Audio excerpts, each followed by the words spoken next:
Kırklareli Merkez Düzorman Mahallesi 133 ada, 54 parsel. Yerleşim yerine uzaklığı 3 dakika, Kırklareli şehir merkezine ise 20 dakika uzaklıktadır. 187 metrekare ve 250 metrekarelerden oluşan parsellerimiz satışa açılmıştır. Parsellerimiz meraya cephe olup kullanım alanı geniştir.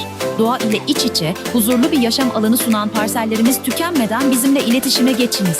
Ünal Caca 540 270 735 58 Cacalar Arsa Ofisi.